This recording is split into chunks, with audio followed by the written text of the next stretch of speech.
Olá pessoal, tudo bem com vocês? Olha só a professora Wellen mais uma vez para a aula de interpretação de exames laboratoriais. Hoje a nossa aula vai ser sobre exames imunológicos. Mas quais tipos de exames? São exames que eu consigo saber a condição do meu sistema imunológico para determinados testes, determinadas doenças, só que utilizando soro.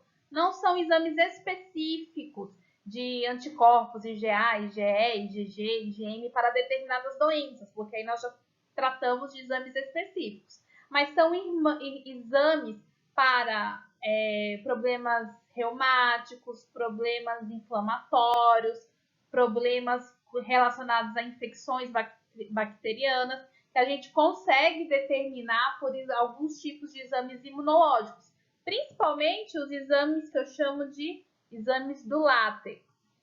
Aí nós vamos ver eles, vou colocar aqui para vocês. Exames do látex. Quais são esses exames? Fator reumatoide, PCR, um ASLO. Aí a gente consegue fazer essa detecção. Então vamos lá, pessoal? É uma aula bem breve, pessoal, porque é bem simples de nós entendermos a interpretação desses tipos de exame. Agora vocês vão ficar só com o meu áudio, tá bom? Que vai ser melhor para a gente nesse momento. Vamos começar falando com proteína C reativa, o nosso exame PCR. Professora, esse exame de PCR, ele é aquele que detecta o Covid, que detecta alguns vírus que tem que levar para o laboratório, colher no nariz, etc.? Não, gente, esse exame da proteína C reativa, o meu PCR, esse é um exame que eu vou utilizar soro. É um exame que a gente fala exame sorológico, tá bom? Ele vai detectar problemas inflamatórios. A proteína C reativa é uma proteína de fase aguda induzida por citocinas para detecção e avaliação de infecções, lesões teciduais, distúrbios inflamatórios. Lembra, gente, se é uma proteína que é induzida por citocinas, então eu vou ter algum tipo de infecção que vai induzir as minhas citocinas ou processo inflamatório, já que a gente sabe que as citocinas ou as quimiocinas estão relacionadas a processos inflamatórios. Lembrando que não são todas as infecções que elevam o nível de PCR. Então, pode ser que algum paciente esteja com algum tipo de infecção e a PCR dele dê negativa, porque os níveis plasmáticos dessa proteína aumentam entre 4 a 6 horas após a lesão tecidual. Ou seja, se eu tenho sintomas agora, mas eu ainda não tenho lesão tecidual, pode ser que dê negativa a minha PCR, mas pode ser que à noite ela já dê positiva. E elas continuam aumentando várias centenas de vezes no decorrer entre 24 e 48 horas. Então, elas aumentam gradativamente a minha PCR. Quando eu tenho restauração do meu tecido, eu não tenho mais lesão tecidual, não tenho mais um processo inflamatório em andamento, aí ela fica normalizada. Lembrando sempre que a elevação da PCR é exponencial, ou seja, desenhar aqui embaixo.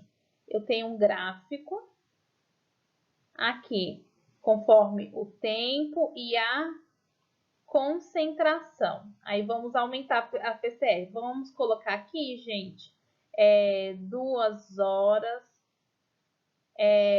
6 horas, 12 horas. É um gráfico bem rústico. Aí o que acontece?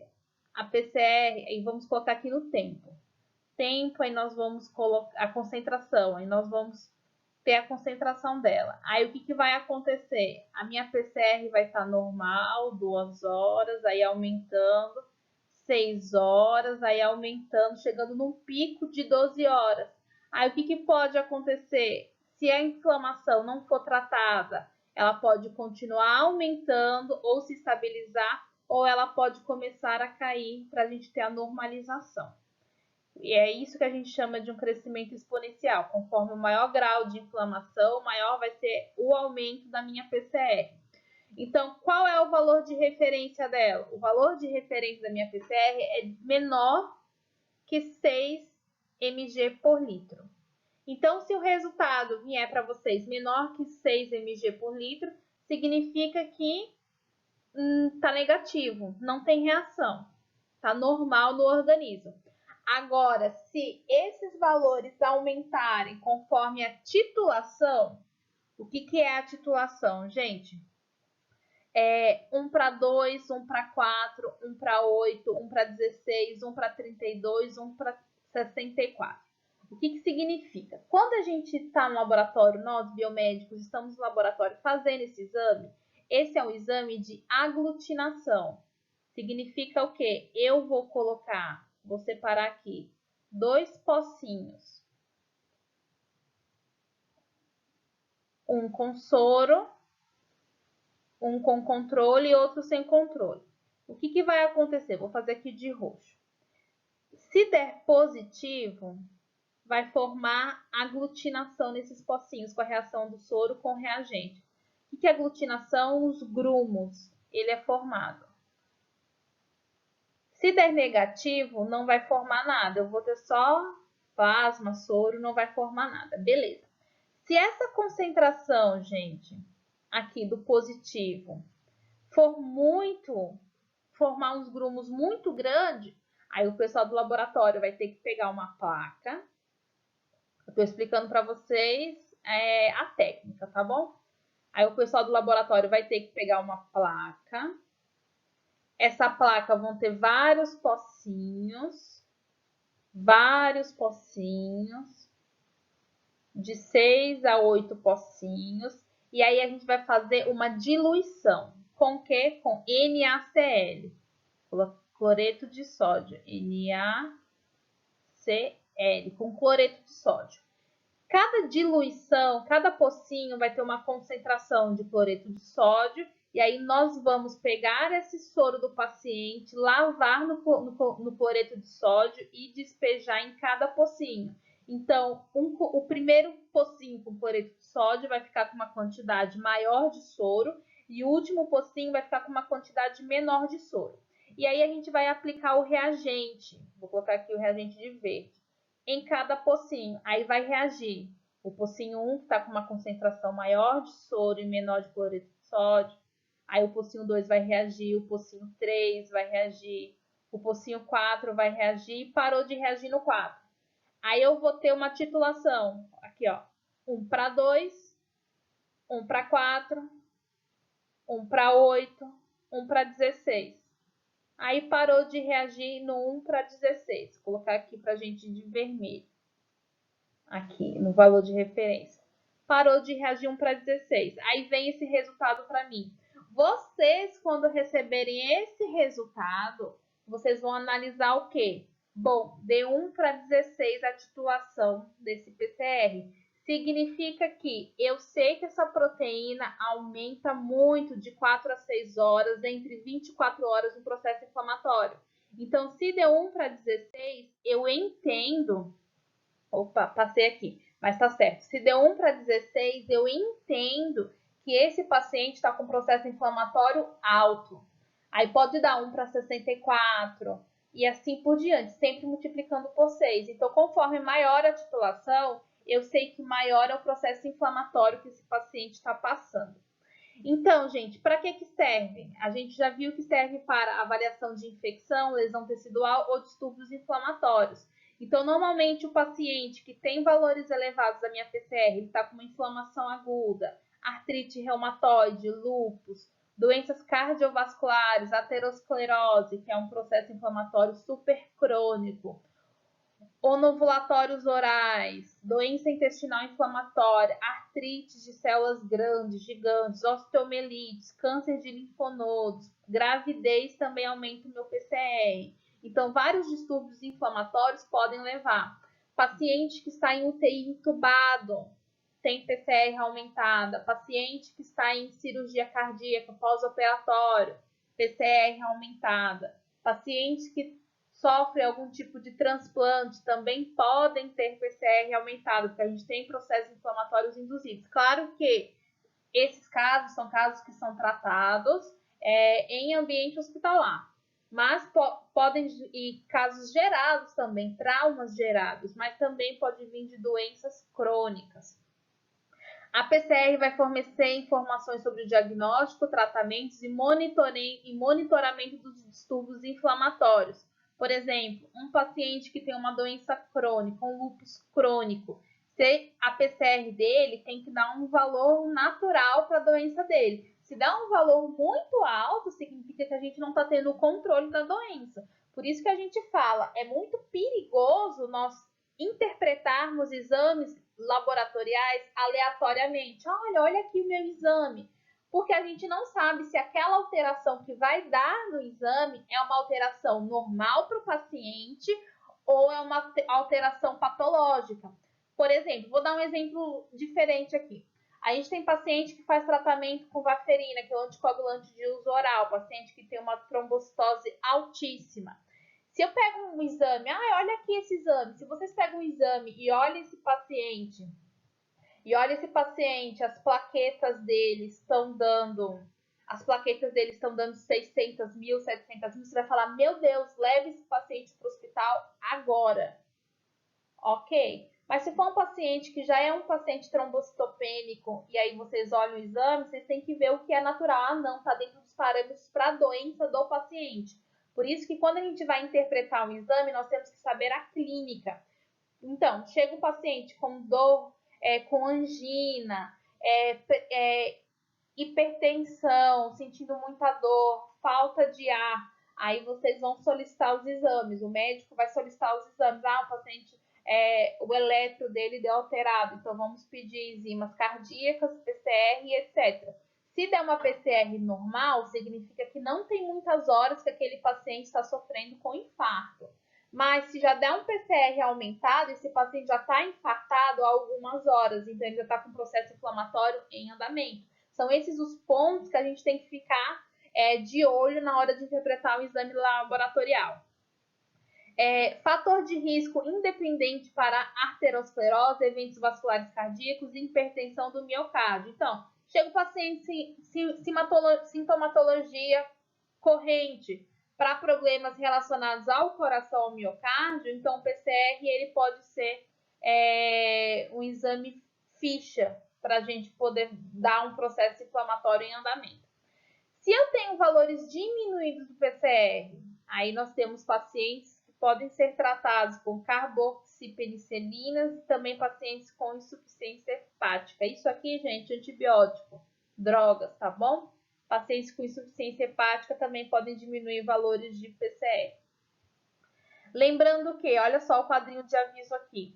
Os valores elevados da PCR são inespecíficos e não devem ser interpretados sem a obtenção de uma história clínica completa, é o que a gente comentou. Se o paciente está com PCR elevado, mas você não tem mais nenhuma informação clínica, será que essa PCR está mostrando o controle de um tratamento ou uma patologia decorrente? Por isso que a gente tem que ter todo o quadro clínico do paciente. Aquela história que eu vivo repetindo para vocês. Não se fecha o diagnóstico sem clínica. A gente tem que investigar as clínicas do paciente. O fator reumatoide, gente, o FR, ele é mais específico para a gente tratar artrite reumatoide. Aqui, ó, AR, artrite reumatoide. O fator reumatoide é uma imunoglobulina presente no soro de 50% a 95% dos adultos com artrite reumatoide. Então, se tem um paciente com artrite reumatoide e solicitar um fator reumatoide, possivelmente esse fator reumatoide vai dar positivo, porque ele está presente no soro, essas imunoglobulinas, de 50% a 95% desses pacientes.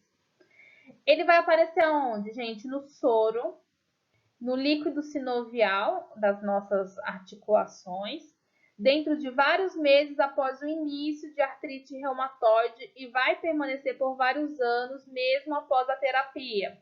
Os autoanticorpos são habitualmente da classe de IgM, embora 15% nos casos de artrite reumatoide seja da classe IgG. A maioria dos métodos só detecta a classe IgM. Esse teste de fator reumatoide, ele é um teste... deixa eu apagar aqui. Deixa eu pegar outra caneta. Ele é um teste que a gente também chama ele de teste do látex, porque a gente faz pocinhos igual ao meu PCR. Eu faço diluições e etc. Porém, o valor de referência dele é menor que 20 unidades por mililitro. Por ml, no caso, mililitro. Se acontecer de der maior que esse valor de referência é maior que 20, então a gente tem a ideia de que tem esses anticorpos na circulação, então o paciente é positivo, possivelmente para artrite reumatoide, a depender da clínica dele. O auxílio no diagnóstico de artrite reumatoide, especialmente quando o diagnóstico clínico é difícil, quando o paciente já tem histórico, ou então tem outros problemas de saúde, aí ele pode fechar um quadro de artrite reumatoide. O fator reumatoide não é um achado isolado da artrite reumatoide, pode ser encontrado em diversas doenças do tecido conjuntivo e doenças inflamatórias, incluindo quem? Mononucleose infecciosa, leishmaniose, esclerodermia e hepatite. Também pode dar positivo para o fator reumatoide, porque também ele detecta o quê? Problemas no nosso tecido conjuntivo. Os pacientes idosos podem apresentar valores mais elevados. Por que os pacientes idosos podem apresentar valores mais elevados? Mesmo sem artrite reumatoide, por causa dos nossos ossos. A idade, ela faz com que nós tenhamos mais problemas ósseos, no caso. Transfusões recentes de sangue, múltiplas vacinações ou transfusões ou um complemento inadequado ativado podem afetar os resultados. Pacientes que receberam várias transfusões sanguíneas nos últimos meses, pacientes que precisou fazer viagem, precisou receber várias vacinas, também podem ter fator reumatoide aumentado.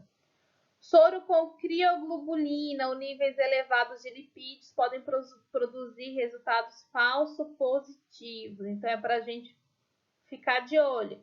Se o paciente ele tem um lipidograma alto, professor, o que é lipidograma? O lipidograma são os exames lipídicos, triglicéridos, HDL, LDL, VLDL, são esses exames. Se a gente tem um lipidograma alterado alto, acima da média, então o fator reumatoide pode dar um falso positivo também. Isso que a gente tem que ficar de olho. Mas se eu tenho valores elevados, isso indica pra gente o quê?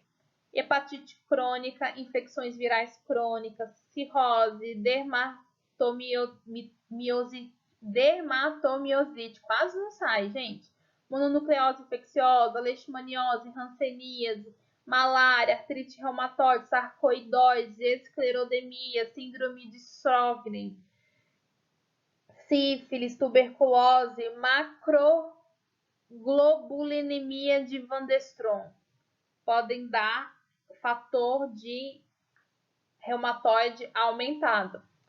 Professora do céu, a senhora acabou de dizer que ele fez o diagnóstico de artrite reumatoide. Então, a gente só vai solicitar fator reumatoide para paciente com suspeita de artrite reumatoide. Não, gente. Lembre-se bem, de 5 a 95% dos pacientes com artrite reumatoide dá positivo fator reumatoide por causa dos anticorpos.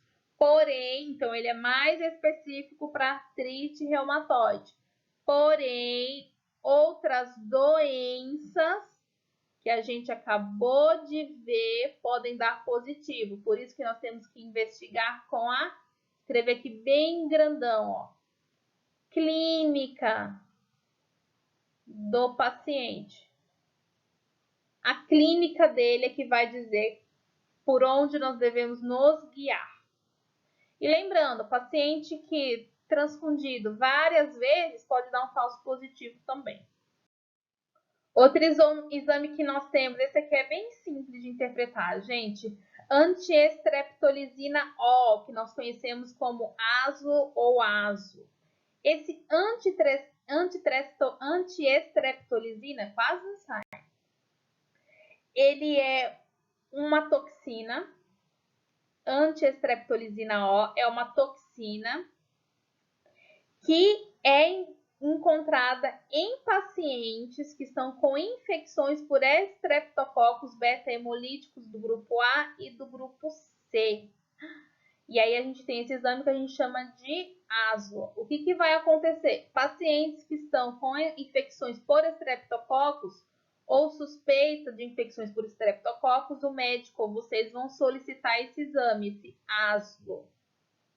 Aqui na nossa região, a gente conhece mais por aslo. Ai, gente, eu gostei mais desse pincel aqui. Vou fazer sempre com ele agora. Achei que dá pra ver melhor. Aslo. E parece que eu escrevo melhor com ele também. Vou usar ele mais. Aslo. Esse exame a gente tem muito, a gente conhece mais ele por aslo. Mas ele também pode vir com o nome de aslo, tá bom? Pra gente não confundir.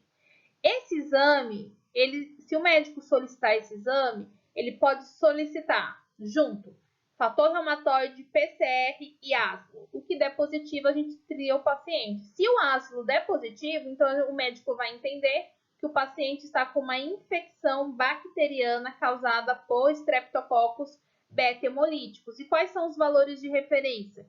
São menores que 200 unidades por litro por mililitro, por ml. E aí é o mesmo caso do nosso PCR, pessoal. Vou desenhar aqui pra gente. É o mesmo caso do nosso PCR. Eu vou fazer esse exame. Opa. Eu vou fazer esse exame num pocinho com vários pocinhos. Aqui. Se der uma aglutinação muito forte em um pocinho, aí a gente vai fazer diluição. 1 para 2, 1 para 4, 1 para 6, 1 para 8, 1 para 16, 1 para 32, 1 para 64 e etc. Aí eu vou fazer a diluição. Quando parar de fazer a diluição, vamos supor que parou aqui nesse pocinho. Nesse pocinho aqui parou de fazer a diluição. Nesse pocinho aqui. Beleza. Aí vamos contar. Vamos contar agora.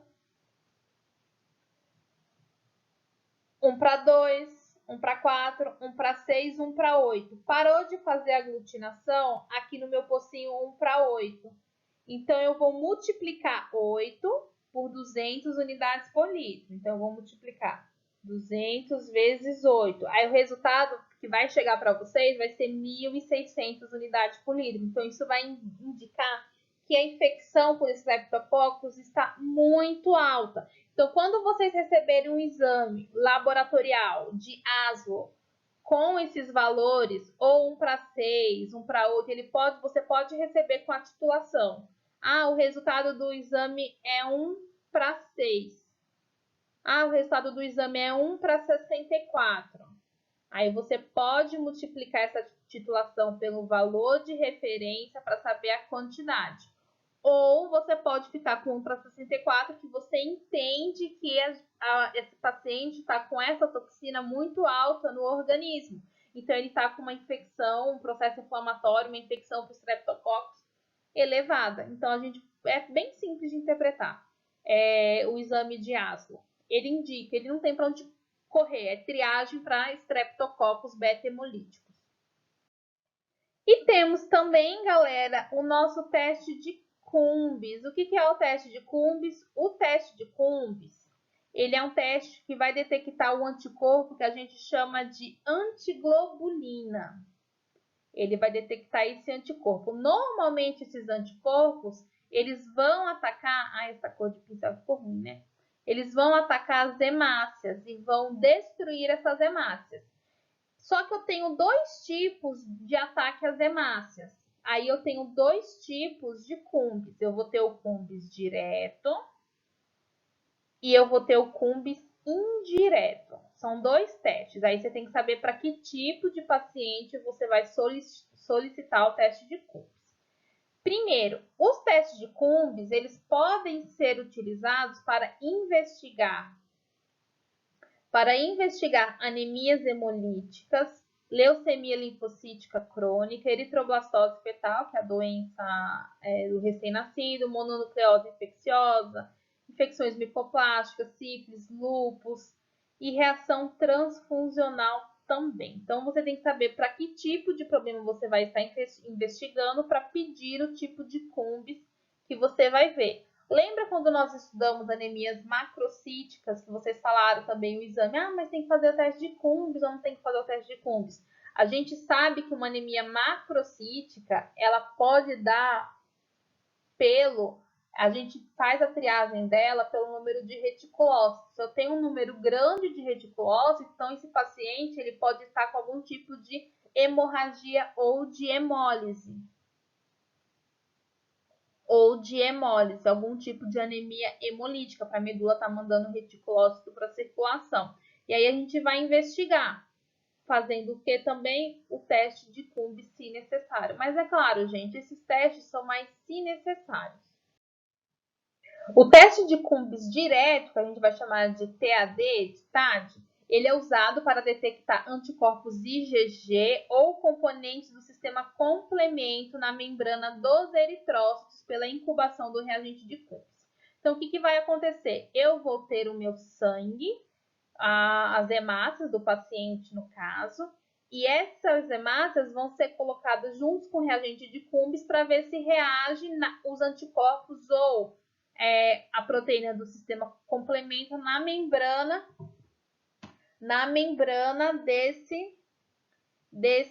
dessas hemácias. Ou vai reagir o anticorpo GIG ou vai reagir a proteína C3. Ele é específico para hemólise autoimune, eritroblastose fetal, reação transfusional, hemólise induzidas por fármacos e mais ainda, gente, para hemólises por autoanticorpos, quando o seu próprio corpo começa a produzir anticorpos que destrói as suas hemácias. É para isso que serve o nosso teste de Coombs direto. Aí o que vai acontecer? Nessa gravura aqui, aí a gente tem as hemácias com anticorpos IgG aqui na membrana e também com proteína do sistema complemento. O que vai acontecer? Vai ser incubado soro com anticorpos, que é o soro de Coombs. Vai ser colocado esses soros. Esses anticorpos anti-IgG humana, que é o nosso soro de Coombs, ele vai se ligar nessas hemácias com anticorpos ou com a proteína do sistema complemento e vão formar grumos bem específicos. Aí a gente tem a positividade do teste de Coombs direto. Bom, deu positivo o meu teste de Coombs. Ele é positivo sempre que os eritrócitos do paciente estiverem recobertos por autoanticorpos desenvolvidos com os próprios eritrócitos do paciente. O paciente deu Coombs indiretos. Então, isso quer dizer que o corpo dele está produzindo anticorpos que estão hemolizando as hemácias dele, ok? Doença hemolítica do recém-nascido, eritroblastose fetal, anemias hemolíticas autoimunes por anticorpos quentes, anemias hemolíticas autoimunes por anticorpos frios ou doença da crioglutinina. É também positivo quando há anticorpos na circulação de um receptor reage com antígenos eritrocitários recém-transfundidos, bem como haloanticorpos na circulação materna que atravessam a placenta e revestem os eritrócitos fetais. É aí onde a gente já teve, nós falamos até em imunologia, quando nós tivemos, quando nós temos reação do sangue da mãe com o sangue do primeiro filho, a mãe positiva, o filho negativo. E aí o primeiro gestação, ok, mas a segunda gestação a gente já tem anticorpos presentes e é por isso necessário fazer o teste de Coombs. E também reações induzidas por fármacos. Gente, vamos chamar atenção aqui para algo que pode acontecer aqui na nossa realidade. Pacientes recém-transfundidos. O que acontece? Ah, professora, mas o sangue é compatível. Tem um O positivo, eu vou transfundir para o O positivo. Beleza. Porém, quando o paciente recebe bolsa de sangue, vamos supor, o paciente está com uma hemorragia grave, ele recebe 8 bolsas de sangue, ele está sendo infundido com 8 bolsas de sangue. Vocês compreendem que são 8 pessoas diferentes que doaram o sangue para esse paciente. E cada pessoa tem anticorpos específicos para ela. Então, mesmo que o sangue seja seja compatível com o sangue do receptor, pode ocorrer o quê? Hemólise. O paciente ele pode ter as hemácias hemolizadas por causa desses autoanticorpos presentes neles e também presente nas outras bolsas de sangue. Então, às vezes, o paciente está com uma reação transfuncional, mesmo o sangue sendo positivos, aí vocês podem solicitar, o médico pode solicitar um exame de Coombs direto para saber se há algum tipo de reação transfusional. O que vai indicar o tipo de doença do paciente, o tipo de sintomatologia, é o tipo de solicitação médica, para que ela foi investigada. Por isso que a gente fala, mas só mulheres gestantes fazem teste de Cumbis. Não, homens também podem fazer o teste de Cumbis. O teste de Cumbis direto, gente, ó a caixinha aqui do aviso. O teste de Cumbis direto, ele exige investigação mais detalhada para elucidar a etiologia das imunoglobulinas, como um teste de especificidade para anticorpos. Falsos positivos no mieloma de plasmócitos e também de linfoma linfoplasmócito. Pode dar um falso positivo. Nesse caso aqui, galera, o que acontece? Se um teste de Cumbis direto der positivo, aí tem que fazer uma investigação mais profunda para saber quais são as classes de anticorpos e por que está dando essa reação positiva, para investigar direitinho e fazer um tratamento correto do paciente. Teste de Cumbis indireto. Falamos do direto, agora nós vamos falar sobre o indireto, o nosso TAI. O teste de Cumbis indireto, ele vai utilizar soro ou plasma do paciente, que vai ser incubado com reagente ou eritrócitos do doador, e essa mistura vai ser lavada para remover globulinas não ligadas e em seguida é incubada com reagente de Cumbis. Meu Deus, professora, que confusão! Relaxa, gente. Enquanto o teste de Cumbis direto, eu utilizo diretamente as hemácias e o reagente de Cumbis, o teste de Cumbis indireto, eu quero uma confirmação. Então, eu vou pegar a hemácia do meu paciente, o sangue do meu paciente e vou lavar com cloreto de sódio, com soro. Então, eu vou colocar a concentração de sangue para a concentração de NaCl, para a quantidade, vou centrifugar esse sangue e aí eu vou lavar, e aí eu vou despejar, e aí eu vou colocar mais cloreto de sódio, vou centrifugar de novo essas hemácias e vou jogar fora o sobrenadante. Vou colocar mais uma vez e vou lavar e vou jogar fora. Aquelas hemácias que ficarem no fundo do tubo, aí eu vou deixar elas incubadas e vou colocar o reagente de Cumbis e vou centrifugar novamente. Se aglutinar, significa que ele é positivo para as imunoglobulinas presentes. Se não aglutinar, é um teste de Cumbis indireto negativo. Eu já fiz muito Cumbis indireto, dá muito trabalho para pacientes que dão RH negativo. O negativo, A negativo, B negativo na tipagem sanguínea. Aí, para confirmar o negativo, aí a gente faz o teste de Cumbis indireto. Dá muito trabalho, mas é o que tem que ser feito, são os protocolos. Esse ensaio também detecta haloanticorpos contra antígenos eritrocitários induzidos por transfusões sanguíneas prévia ou por incompatibilidade feto-materna.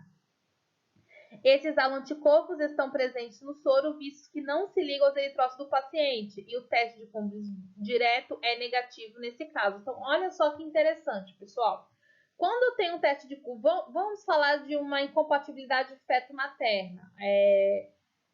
A mãe perde o bebê durante a gestação por incompatibilidade. Aí a gente faz o teste de Cumbis direto. O teste de Cumbis direto deu negativo, mas aí a gente pode fazer o teste de Cumbis indireto, já que esses anticorpos podem ficar presentes no soro, não só nas hemácias.